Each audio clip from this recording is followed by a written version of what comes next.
काफी रात हो चुकी थी और कुणाल अकेले ही ऑफिस से घर वापस आ रहा था। रास्ते में उसे कोई ऑटो, कोई बस दिखाई नहीं दे रही थी।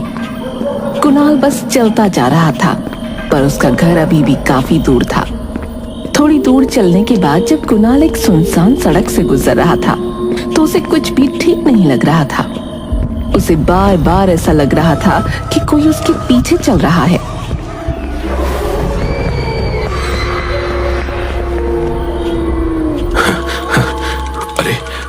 बार बार मुझे ऐसा क्यों लग रहा है जैसे मेरे पीछे कोई चल रहा हो। कुणाल अपने कदम जल्दी जल्दी बढ़ाने लगा ताकि वो जल्द से जल्द घर पहुंच सके। कुणाल को तभी अपने पीछे एक परछाई नजर आई जो कुणाल का पीछा कर रही थी। कुणाल जितनी तेजी से चल रहा था, वो परछाई भी उसके साथ उतनी तेजी से चल रही थी। अब कुणाल की हालत बहुत ही बुरी हो जाती है और वो तेज तेज भागने लगता है। तभी आसमान में बिजली कड़कने लगी और अचानक तेज बारिश शुरू हो गई। हे भगवान, ये बारिश कैसे शुरू हो गई? यहाँ तो दूर दूर तक कुछ दिखाई नहीं दे रहा और ये परछाई मेरा पीछा क्यों नहीं छोड़ रही? कुणाल उस बारिश में भागता जा रहा था और तभी अचानक एक गाड़ी से टकरा गया।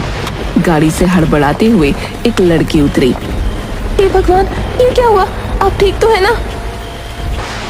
हाँ, मैं ठीक हूँ, बस जरा सी पैर में लग गई है। आपको तो काफी लग गई है। बारिश में मुझे ठीक से दिखा नहीं और बस एकदम से आप सामने आ गए। मुझे प्लीज माफ कर देना। नहीं, कोई बात नहीं, गलती मेरी भी है। आप बताइए, आप कहाँ रहते हैं? मैं आपको आपके घर छोड़ देती हूँ। अरे नहीं, मैं खुद से चला जाऊंगा।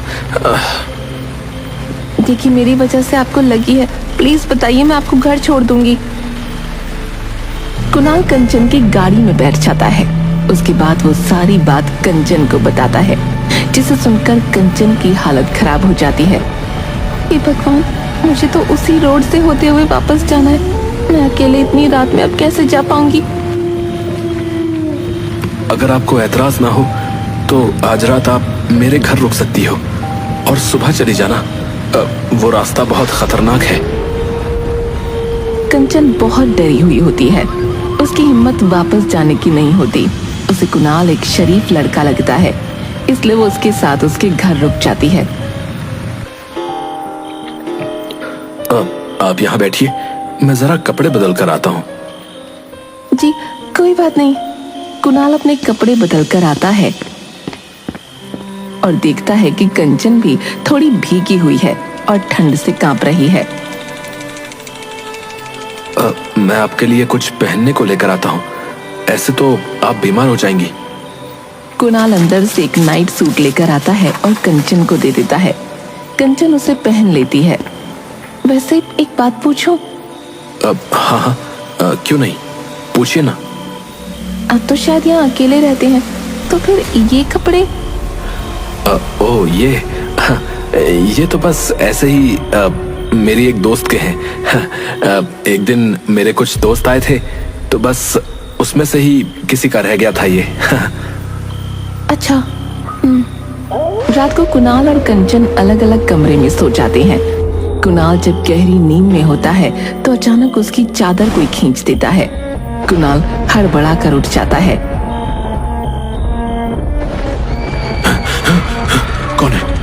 कौन है यहाँ? कौन है? आओ कुणाल। कौन है? सामने आओ, कौन है यहाँ? कुणाल की आवाज सुनकर जल्दी से वहां कंचन भागते हुए आती है और लाइट जला देती है। कुणाल पसीने में लथपथ अपने बिस्तर पर बैठा कांप रहा था। क्या हुआ? आप चिल्ला क्यों रहे थे? वो यहाँ आई थी।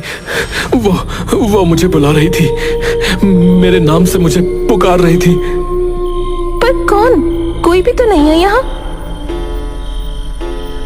नहीं है वो। तुम जाओ यहाँ से और जाकर सो जाओ।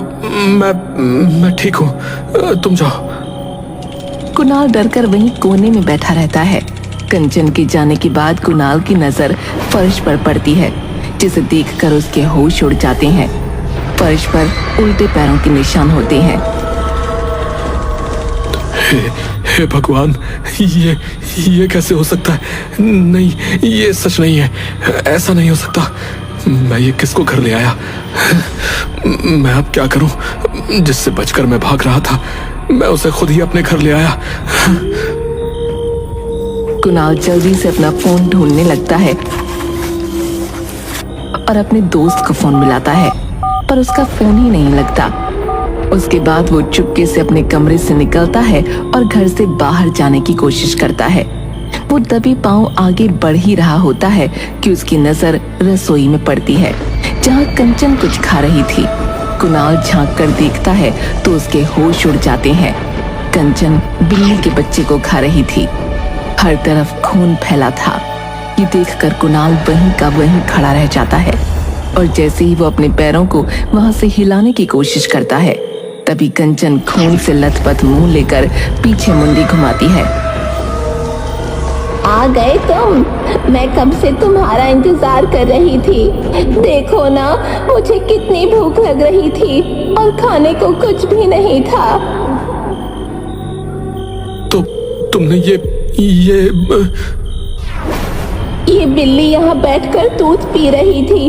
मुझे गुस्सा आ गया और मैंने इसे ही पकड़कर खा लिया। हे भगवान, आखिर कौन हो तुम? क्यों मेरे घर आई हो? मैंने तुम्हारा क्या बिगाड़ा है? तुमने मुझे नहीं पहचाना कन्नू? तुम भूल गए मुझे? कन्नू? इस नाम से तो मुझे बस प्रिया बुलाती थी। तुम प्रिया हो? हाँ, प्रिया हूँ मैं। कैसे भूल सकते हो तुम मुझे? याद करो सब कुछ, याद करो वो दिन। क्या हुआ प्रिया? तुम इतने गुस्से में क्यों? प्लीज एक बार मेरी बात तो सुनो। नहीं सुननी मुझे तुम्हारी कोई बात। तुम कभी मेरी कोई बात सुनते हो क्या? अच्छा बाबा, अब से मैं तुम्हारी सारी बातें सुनूंगा और मानूंगा भी। देखो, मैं यहीं बैठा हूँ और आज बस तुम्हारी ही सुनूंगा। देखो, मेरी शादी होने वाली है, इसलिए अब मैं तुमसे बात नहीं कर सकती हूँ। देखो, ये सब बेकार की बात है प्रिया। मैं तुमसे ही शादी करूंगा और अभी मेरी बड़ी बहन से पहले मेरी शादी नहीं हो सकती। तो मैं क्या करूँ? उस कलूटी अपाहिज के चक्कर में क्या मैं जिंदगी भर बैठी रहूं? प्रिया, बस करो। तुम्हारी हिम्मत कैसे हुई ये सब बोलने की? हाँ, वो तो है ही मनहूस। मैं जा रही हूँ अभी के अभी, और दोबारा मुझे अपनी शक्ल मत दिखाना। हाँ जाओ, और मैं मर जाऊंगा पर कभी वापस नहीं आऊंगा। तुम तो चली गई थी ना मुझे छोड़कर? हाँ, गई थी और रोड पर बारिश में खड़ी तुम्हारा इंतजार करती रही कि शायद तुम आओगे, पर नहीं, घंटों हो गए तुम नहीं आए। फिर मैंने उसी सड़क पर एक ट्रक के आगे आकर अपनी जान दे दी। क्या कह रही हो तुम? तुम्हारी वजह से मेरी मौत हुई है। मैं तब से उस सड़क पर आत्मा बनकर भटक रही हूँ। अब मैं तुझे नहीं छोड़ूंगी, तुझे भी अब मरना होगा। नहीं। कुणाल वहां से अपनी जान बचाकर भागता है और जैसे ही वो दरवाजे तक पहुंचता है, वैसे ही दरवाजा अपने आप बंद हो जाता है। कुणाल इधर उधर भागने लगता है, पर चारों तरफ से सारे खिड़की दरवाजे बंद हो जाते हैं। कुणाल कहीं से भी बाहर नहीं जा पा रहा होता। उसे समझ नहीं आता कि अब वो करे तो क्या करे। अब मैं तुझे यहाँ से जिंदा नहीं जाने दूंगी। कोई दरवाजा खोलो, कोई खोलो दरवाजा। बचाओ मुझे, प्लीज, कोई मुझे बचाओ। बाहर से कोई दरवाजा नहीं खोलता और कंचन कुणाल की तरफ बढ़ती चली आ रही होती है। कुणाल उसके आगे हाथ जोड़ता है। मुझे छोड़ दो प्रिया, मेरी बात तो सुनो, मुझे छोड़ दो। प्रिया के सर पर खून सवार होता है। वो कुणाल की गर्दन पकड़ने ही वाली होती है कि तभी कुणाल वहां पर रखा फूलदान उसके सर पर दे मारता है। कंचन वहीं गिर जाती है और बेहोश हो जाती है। मुझे जल्दी कुछ करना होगा, पर मैं क्या करूं? कुणाल बाहर भागने का सोचता है, पर फिर अचानक उसका ध्यान कंचन के बैग पर पड़ता है। कुणाल बैग खोलकर उसमें उसका सामान देखने लगता है। उसमें कंचन की एक फोटो मिलती है। उस फोटो में कंचन और प्रिया साथ में खड़े होते हैं। अब ये क्या है? कंचन और प्रिया एक दूसरे को जानते हैं और ये पीछे तो राहुल खड़ा है। हेलो राहुल, मैं कुणाल बोल रहा हूँ। हम सेम कॉलेज में थे, याद है? साथ में फुटबॉल खेलते थे, याद है? अरे कुणाल, कैसे हो? कैसे याद किया इस वक्त? तुम कंचन को कैसे जानते हो? भाई, उस लड़की का नाम मत ले। अरे पर ऐसा क्या हुआ है? भाई प्लीज, मैं अभी फोन रखता हूँ। प्लीज भाई, मुझे तुम्हारी बहुत जरूरत है। एक बार मेरी बात तो सुनो। वो मेरे घर इस वक्त बेहोश पड़ी है। मैं जल्दी तुम्हारे घर आ रहा हूँ, पर उसे तब तक उठने मत देना। इतना सुनकर राहुल फटाफट कुणाल के घर एक बाबा को लेकर पहुंचता है। कहाँ है वो चुड़ैल? अच्छा, अभी तक बेहोश है। सही है। चुड़ैल? हाँ, चुड़ैल है ये, चुड़ैल। बाबा, इसे जल्दी से कब्जे में करो, वरना अगर होश में आ गई तो किसी को नहीं छोड़ेगी। बाबा अपने तंत्र मंत्र से कंचन के चारों तरफ घेरा बना देता है। ये सब क्या हो रहा है? कौन आया है यहाँ? तूने इसको यहाँ क्यों बुलाया? ताकि इस बार मैं तेरा खेल हमेशा हमेशा के लिए खत्म कर दूं। कुछ नहीं कर पाएगा मेरा। इसको मार दूंगी, मैं मार दूंगी। तुझे जिसको मारना था मार तो दिया, अब इसको क्यों मारना चाहती है? ये सब क्या हो रहा है? तुम अभी शांत रहो, मैं तुमको सब बताऊंगा। ओम ह्रीम क्लीम स्वाहा।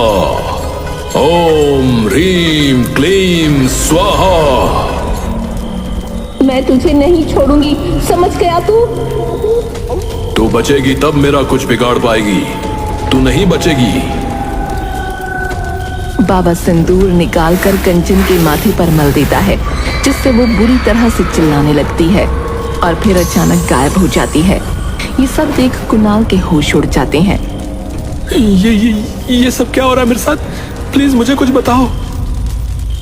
शायद तुमको पता नहीं है, पर प्रिया कॉलेज में जादू टोना करती थी। क्योंकि तुम प्रिया से प्यार करते थे, इसलिए कोई भी तुमको ये बात बताने से डरता था कि कहीं तुम प्रिया को ना बता दो और फिर वो जाने उसका क्या करेगी। तुम्हारे कॉलेज छोड़ने के बाद कंचन नाम की एक लड़की ने कॉलेज में एडमिशन लिया था। कंचन मुझे प्यार करने लगी थी और मुझे हासिल करने के लिए उसने प्रिया से जादू टोना सीखा और मैं उससे प्यार भी करने लगा था। पर एक रात जब मैं अचानक उसके घर पहुंचा तो मैंने उसे जादू टोना करते हुए देख लिया। मैं उसके बाद सीधा इन बाबा के पास गया, जिन्होंने मुझे उसके चंगुल से आजाद किया। कंचन मुझे वश में ना कर सकी, इसलिए उसने आत्महत्या कर ली। उसके कुछ दिन बाद हमने ये खबर सुनी कि प्रिया की भी मौत हो गई है और उसे उस कंचन ने ही मारा था। वो अपना प्यार ना हासिल कर सकी, इसलिए उसने प्रिया को भी मार डाला ताकि उसे भी उसका प्यार ना मिले। हे भगवान, तभी ये कंचन मेरे बारे में इतना जानती थी कि उस रात क्या हुआ।